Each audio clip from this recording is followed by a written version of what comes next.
Di sebuah desa kecil di lereng Gunung Arjuna, jauh dari keramaian kota, malam itu terasa berbeda dari biasanya. Angin bertiup lembut, membawa aroma tanah basah bercampur wangi bunga Kamboja yang jatuh di halaman. Waktu menunjukkan tengah malam, dan seluruh desa sudah terlelap dalam diam. Namun di sebuah rumah sederhana berdinding anyaman bambu, seorang pria muda bernama Raka, kelahiran Weton Pahing, masih terjaga. Raka dikenal sebagai lelaki yang tekun beribadah. Ia bukan orang kaya, namun wajahnya selalu tenang, dan tutur katanya lembut. Setiap malam Jumat Pahing, ia memiliki kebiasaan yang tidak pernah ditinggalkannya, berzikir di tengah malam, di bawah langit terbuka. Baginya, malam Pahing adalah waktu paling sakral. Dalam primbon Jawa kuno, malam itu dipercaya sebagai waktu terbukanya gerbang antara alam manusia dan alam gaib, ketika dua orang Pahing dapat menembus lapisan langit dan mengguncang energi semesta. Malam itu, Raka duduk bersila di halaman rumahnya, di atas tikar pandan tua. Di depannya, sebuah dupa menyala perlahan, mengeluarkan asap tipis yang menari-nari tertiup angin. Cahaya lampu minyak di sudut halaman berkelip lembut, membuat bayangan Raka memanjang ke dinding. Ia menutup mata, lalu menarik napas panjang. Dalam hati, ia mulai melantunkan kalimat zikir yang telah menjadi teman setianya. La ilaha illallah, la ilaha illallah. Setiap lantunan kata itu membuat suasana sekitar berubah. Semakin lama, udara menjadi dingin dan sunyi. Suara jangkrik mendadak lenyap. Anjing-anjing desa berhenti menggonggong. Bahkan daun di pepohonan seperti enggan bergerak, seolah alam menundukkan diri. Dalam keheningan itu, Raka merasakan getaran halus di dadanya. Seakan jantungnya berdetak seirama dengan bumi. Ia tidak tahu, namun seolah ada sesuatu yang menunggu, sesuatu yang akan turun dari langit malam. Primbon Jawa menyebutkan, orang kelahiran Pahing memiliki daya spiritual tinggi. Mereka mampu menyerap energi dari bumi dan langit secara alami. Saat mereka berzikir dengan hati bersih, getaran suci itu akan menggema ke alam semesta dan menarik keberkahan dari segala arah. Dan malam itu, tanpa disadari Raka, alam semesta mulai menjawab panggilannya. Langit yang sejak tadi gelap pekat, kini perlahan berubah. Di antara awan hitam, muncul satu cahaya samar. Awalnya kecil, lalu semakin besar dan terang, berkilau keemasan seperti matahari mini yang menggantung di langit malam. Angin tiba-tiba berputar mengelilingi Raka, membuat dupa menari lebih cepat. Namun Raka tidak berhenti berzikir. Ia terus melantunkan nama Tuhan dengan penuh ketenangan, meski hatinya mulai bergetar hebat. Dan di detik berikutnya, suara dari langit bergemuruh pelan, seperti petir jauh yang diselimuti awan lembut. Tanah di bawah kakinya bergetar. Raka membuka matanya, menatap langit, dan di sana, ia melihat sesuatu yang belum pernah dilihat manusia biasa. Langit mulai retak, seperti cermin yang pecah oleh cahaya dari dalamnya. Cahaya itu semakin terang, menembus awan seperti sinar suci yang turun langsung dari surga. Raka memejamkan mata, tubuhnya mulai terasa ringan, seperti melayang di antara bumi dan langit. Ia mendengar suara lembut namun menggema di seluruh ruang. Wahai anak Pahing, bumi telah mendengarmu. Langit kini terbuka bagimu. Tiba-tiba, angin berputar dengan cepat, membuat dedaunan beterbangan. Dupa di depannya padam, tapi bukan karena mati, melainkan karena seluruh halaman rumah kini terang benderang oleh cahaya emas dari langit yang terbelah. Raka menatap ke atas, dan apa yang ia lihat membuat napasnya tercekat. Langit benar-benar terbelah dua. Di balik retakan itu, ia melihat gelombang cahaya berwarna keemasan, mengalir seperti sungai di udara. Dari sela-sela celah langit itu, butiran kecil seperti pasir emas jatuh perlahan ke bumi. Butiran itu berkilau lembut, melayang turun seperti hujan cahaya. Saat menyentuh tanah, cahaya itu memantul, seolah menyebarkan getaran hangat ke seluruh alam. Raka menggenggam salah satu butiran yang jatuh di depannya, hangat dan ringan, Namun begitu disentuh, butiran itu langsung menyerap ke kulitnya, meninggalkan kilau halus di telapak tangannya. Dalam pandangan batinnya, ia melihat sosok bayangan putih melayang di balik cahaya langit. Sosok itu tinggi dan agung, mengenakan jubah panjang, memegang tongkat bercahaya seperti matahari kecil. Suara itu berbicara, "Ingatlah, Pahing, bila zikir keluar dari hati yang suci, maka rezeki tak lagi berasal dari bumi, melainkan dari langit." Raka tidak bisa berkata apa-apa. Ia hanya menangis. Air matanya bercampur cahaya emas di wajahnya, menetes ke tanah dan membentuk kilau samar seperti bintang kecil. Ia sadar, malam itu bukan sekadar zikir biasa, tapi perjumpaan antara manusia dengan rahasia besar semesta. Primbon kuno menyebut fenomena ini sebagai cahaya wahyu suryaningdunya, cahaya suci yang menjadi tanda bahwa seseorang telah menyentuh getaran tertinggi dalam dirinya. Dan bila orang Pahing yang mendapatkannya, maka rezeki dan keberkahan akan turun dalam bentuk apapun, bisa berupa emas, kesehatan, pertolongan, atau kedamaian yang abadi. Langit perlahan menutup kembali. Cahaya emas menghilang, hanya menyisakan sinar rembulan yang lembut. Namun tanah di sekitar Raka tetap berkilau, seperti ditaburi emas halus yang berpendar dalam gelap.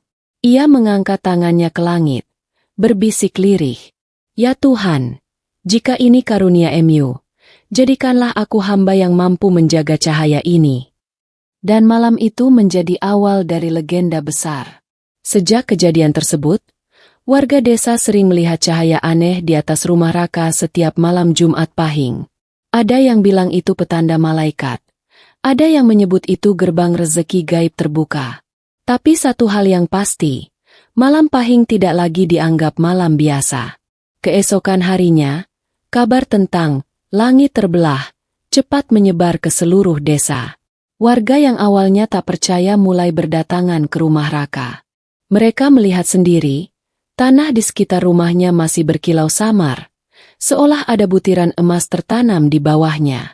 Namun Raka hanya diam. Ia tahu, apa yang ia alami bukan untuk dipamerkan, melainkan sebuah panggilan besar yang harus ia pahami maknanya. Pagi itu, ia memutuskan untuk menemui Mbah Ranu, sesepuh tertua di desa yang dikenal sebagai penjaga ilmu primbon dan ahli membaca weton. Mbah Ranu tinggal di ujung desa, di sebuah rumah tua beratap rumbia yang dikelilingi pohon beringin besar. Saat Raka tiba, kakek itu sedang duduk di beranda, memegang kitab lontar kuno. "Endrek sewu, Mbah," ujar Raka pelan. Mbah Ranu menatapnya tajam namun teduh, seperti sudah tahu apa yang terjadi. "Anakku Raka, malam tadi langit menyala untukmu, ya?" katanya lirih sambil menutup kitabnya. Raka terdiam, lalu menunduk. "Saya hanya berzikir seperti biasa, Mbah." Tapi malam itu, langit benar-benar terbuka. Emas turun seperti hujan. Mbah Ranu tersenyum tipis. "Kau telah menyentuh asal getaran wetonmu sendiri." Mbah Ranu lalu menjelaskan sesuatu yang selama ini hanya diceritakan secara turun-temurun. Dalam primbon Jawa kuno, weton Pahing adalah simbol dari wahyu Makuto Ratu, getaran spiritual para raja bijak dan penjaga keseimbangan bumi. Orang yang lahir di weton ini membawa sinar wahyu di dalam dirinya. Bila ia hidup jujur, berzikir dengan hati bersih, dan tidak rakus terhadap dunia, maka alam akan menunduk kepadanya. Setiap orang Pahing, kata Mbah Ranu pelan, memiliki jembatan gaib yang menghubungkan bumi dan langit. Tapi ingat, nak, jembatan itu hanya terbuka jika hatimu bersih.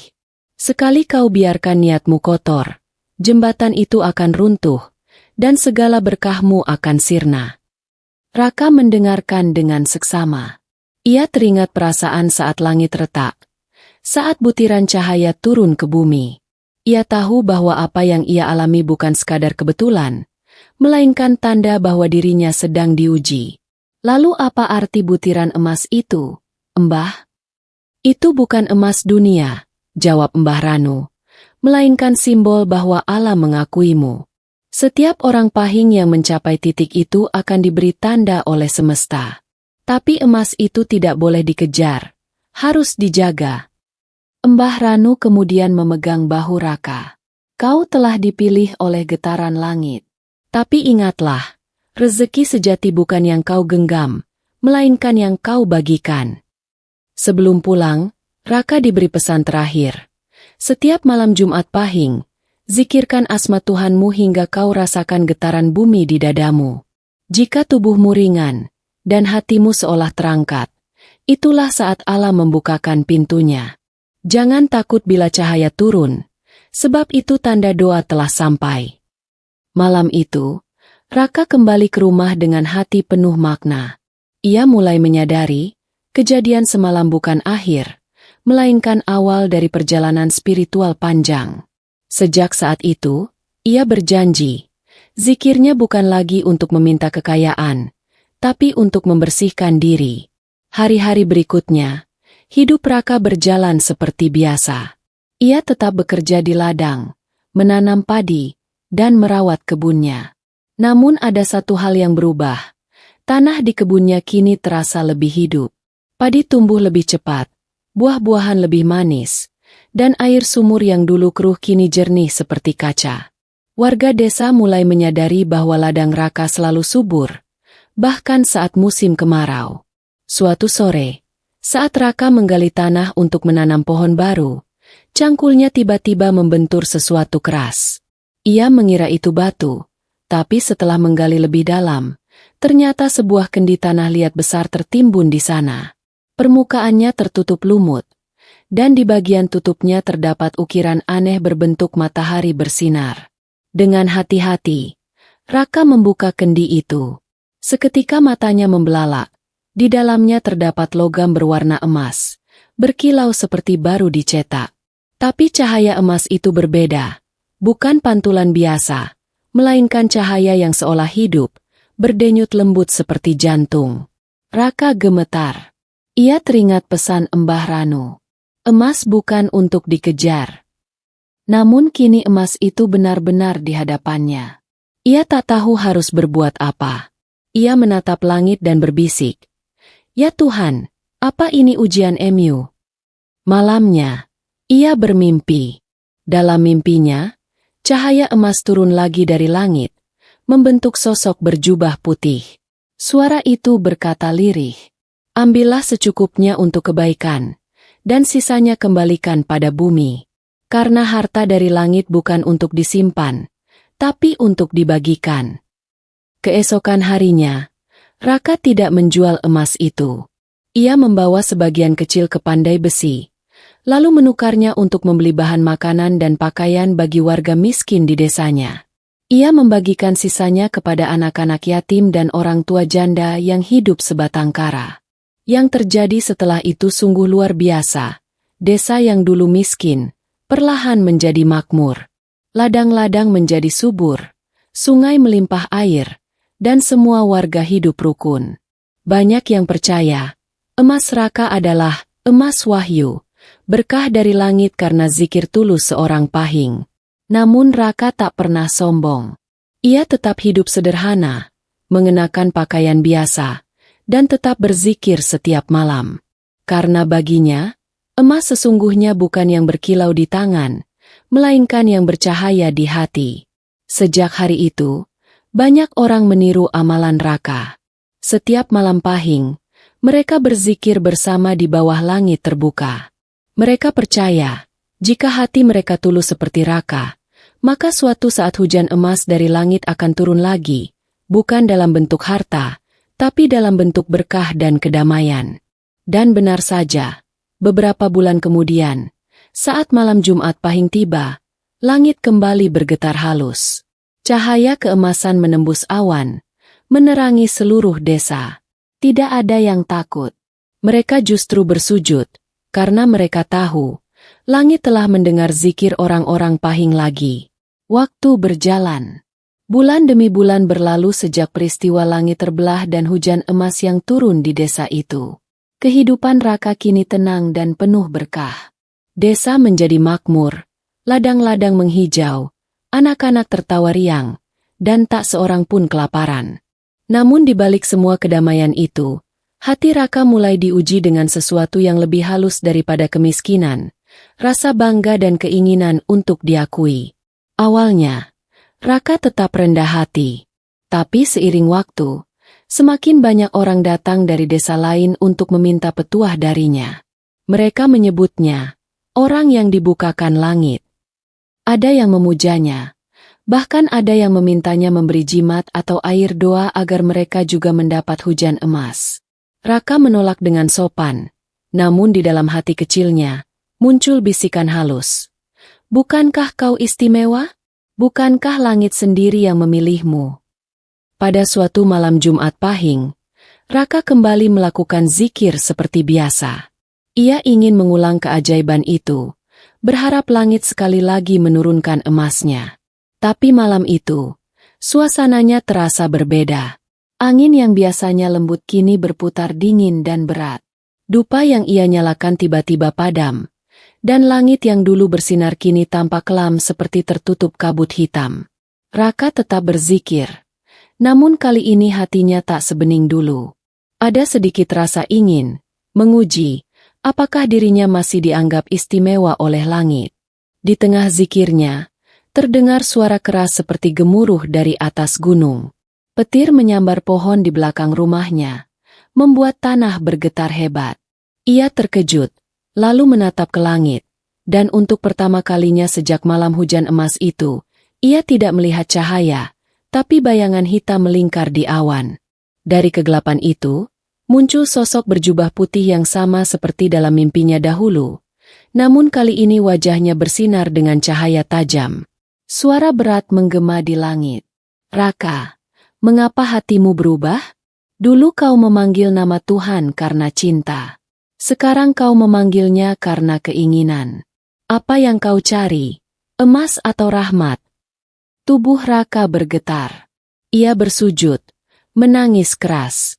Ampuni aku, wahai yang maha mengetahui. Aku hanyalah hamba Emu yang lemah.